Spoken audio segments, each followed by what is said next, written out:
Hey guys, it's Tim, and this is HN Annotated. In the world of the Predators, there exist a number of clans, basically a grouping of similar hunters who share something in common with one another. This could range from a belief system, to physical appearance, to a set of skills that they all share.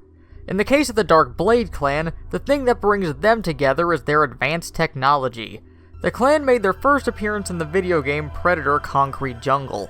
The Dark Blade clan gained prestige for having top-of-the-line technology that far exceeds the weapons and tools the other clans possess.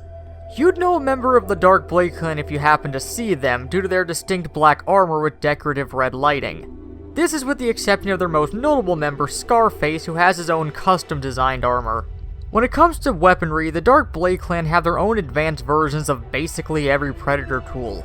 Their wrist blades are extremely long compared to the normal size used, their smart disc can target up to 4 people at a time, and their glaives have unparalleled plasma-forged blades which can cut through almost anything.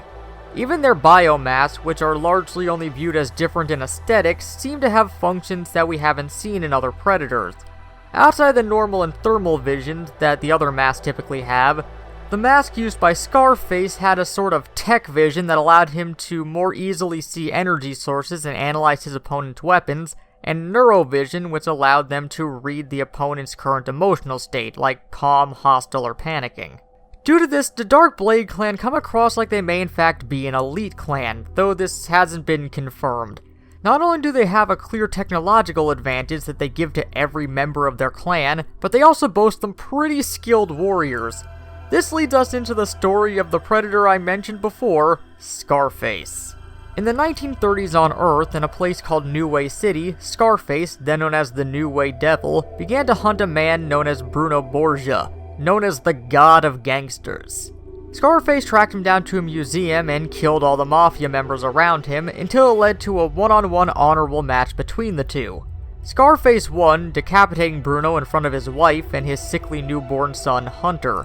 For whatever reason, pride or pity, Scarface removed his mask, which Bruno's wife took advantage of and shot him in the face, giving him the scar that he's named after and destroying his left eye. Bruno's men then arrived and began opening fire, forcing him to flee, leaving behind his mask, plasma caster, and glaive. But that didn't mean he didn't have quite the exit as he did so, which included coming into a gang war between Borgia's men, the Irish mob, and the police, and killing the head of the Irish mob in his wounded state, falling into a burning building and planning to commit honorable suicide when he was trapped there, setting his ship to blow up to do so, causing an explosion that leveled most of the city, and still somehow surviving. When the mothership arrived, Scarface planned to allow himself to be killed by the Elder for breaking the code of honor, but instead he was punished by being sent to a hostile world with nothing but a glaive and a wrist blade. Once again, Scarface survived, this time for an entire century. Scarface was then picked up by his clan and given a chance of redemption by returning to Earth and the new city that replaced the destroyed New Way City, the technologically advanced Neonopolis. This advancement came from the tech that Scarface had left behind, which was used by the Borgias through their new company called Borgia Industries under the name Prometheus Tech. It turns out a number of Dark Blade clan members had gone hunting there but were captured by Borgia Industries, now run by Hunter's daughter, Lucrezia. All Scarface had to do to gain redemption? Remove all the Prometheus tech caused by his failure, find the missing Dark Blade clan members, and do this all starting off with the equipment that they usually give to unblooded predators. There were two main issues to contend with here though. First, the Prometheus tech was currently being used by all the gangs in Neonopolis, and those fellow clan members who were captured were brainwashed into bad blood hunters under the control of Borgia Industries. So what did Scarface do?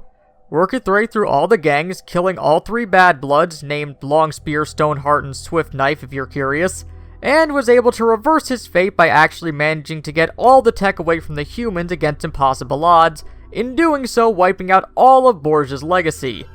And keep in mind that the leader of the clan is usually its strongest warrior.